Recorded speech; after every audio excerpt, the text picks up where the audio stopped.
संभाजीनगरमध्ये निदा खानला ज्या घरात लपवलं होतं त्या घराचा दरवाजा उघडताच धक्कादायक वास्तू समोर आलाय. घरात जी गोष्ट सापडली आहे त्यावरून पोलीस देखील चांगले चक्रावले आणि हा किती खतरनाक मास्टर प्लॅन होता हे यावरून स्पष्ट झालंय. सविस्तर माहिती पाहणार आहोत, मात्र त्या अगोदर तुम्ही अद्यापही आपल्या एनआरटी न्यूजच्या इंस्टाग्राम पेजला फॉलो केले नसेल तर लगेच फॉलो करा. नाशिकमधील टीसीएस धर्मांतर आणि अत्याचार प्रकरणातील आरोपी निदा खानला आश्रय देणाऱ्या एमआयएम नगरसेवक मतीन पटेल याच्या घरावर आज महानगरपालिकेकडून मोठी कारवाई करण्यात आलेली आहे.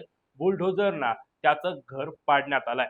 मात्र या कारवाई दरम्यान समोर आलेल्या काही गोष्टींनी सर्वांना धक्का बसलेला आहे.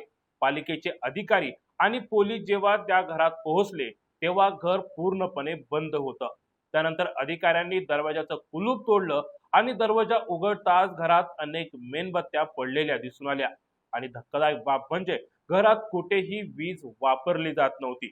निदा खान या घरात लपून राहत असताना मुद्दाम लाईट सुरू केली जात नव्हती असा संशय आता व्यक्त केला जातोय. पोलिसांना किंवा शेजाऱ्यांना संशय येऊ नये, कोणालाही घरात कोणी राहत असल्याचं समजू नये यासाठी मेणबत्तीच्या उजेडात राहण्याचा मास्टर प्लॅन आखण्यात आल्याची चर्चा सध्या सुरू आहे. आणि विशेष म्हणजे 7 मे रोजी नाशिक टीसीएस धर्मांतर प्रकरणातील आरोपी निदा खानला छत्रपती संभाजीनगर मधून अटक करण्यात आली होती. तपासादरम्यान ती मतीन पटेल याच्या घरात लपल्याची माहिती समोर आलेली होती.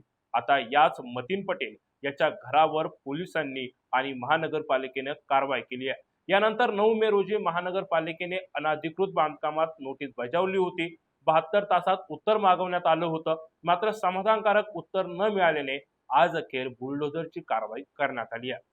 या संदर्भात तुम्हाला काय वाटतंय? तुमची प्रतिक्रिया कमेंट बॉक्समध्ये नक्की कळवा.